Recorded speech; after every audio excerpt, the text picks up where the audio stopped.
Hello and good morning, listeners. Welcome back to Almus Market Mornings, your daily dose of global financial updates. I'm your host, Swaraj Rajagopal, and we have got you covered on everything from currency shifts to pivotal central bank decisions and important speeches. Plus, you'll gain expert analysis on macroeconomic data that's shaping the market narrative right now. Join us for this episode and navigate the markets with confidence.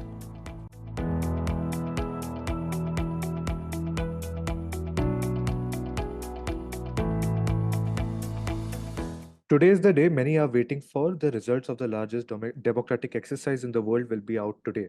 Based on the exit polls, market had a solid rally yesterday with equities more than 3.5% higher and rupee which showed some strength even breaking the 83 mark intraday. Morning JK, your thoughts ahead of the general election results? What's the sense you are getting from the markets? Good morning. So rupee strengthened more than expected based on the exit poll outcome, perhaps indicating how the markets were positioned also. But during the day, it was corrected and not surprisingly, with the large-scale buying from state-run banks reported. Equity indices, of course, they rallied more than 3%, and bond yields came off to multi-month lows. Sentiment booster for the rupee again. But that slightly faded as the day wore on and we headed to the day of the final poll outcome. And knowing by past history of inconsistent relation with exit polls, market was a bit cautious, at least on the rupee market. Yes, I mean, as we are into getting the early leads in the election, it looks like exit polls may not be deviated too much. But then we still not even seen half a mark of the leads. So it's still something that we need to wait for. But on the global side, we did have a weakness in the dollar after another tepid data from US economy. That could also boost the rupee again, but where we head eventually depends on the final election results and also how big a number NDA wins, and then what assessment people have about the reforms and other programs that is most eagerly awaited. More DXY weakness and results not too deviating from exit polls. In medium term, I do look at 80 to 50 or maybe a break of 80 to 50 because of the flows that we should be expecting. Now, come to the global side, US exceptionalism definitely seems to be waning.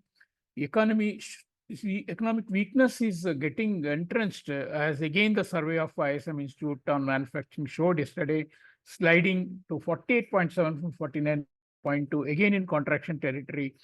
Now, only employment index showed higher, but other indicators like new orders and prices paid were lower.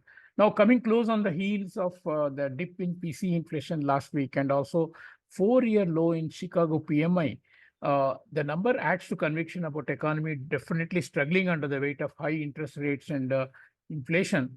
So while manufacturing forms only 12% of GDP, consumption is also dropping, and we have data that shows that the disposable income among the US consumers is significantly dropping. Another thing of note was the oil price sliding more than 3%, even after OPEC Plus deciding to extend most of their cuts into 2025. So Brent itself was trading close to $78. Now, this also gives a sense that inflation going forward, particularly the headline inflation, is going to fall even more, and that's a lot of comfort. So we are now looking into a scenario of inflation definitely moderating.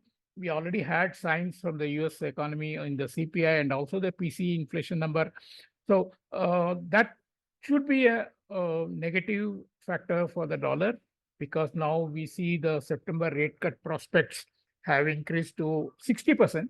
It was below 50 last week. That's also become quite volatile. We are heading into a lot of data from US, particularly on the jobs market, starting with JOLTS data today.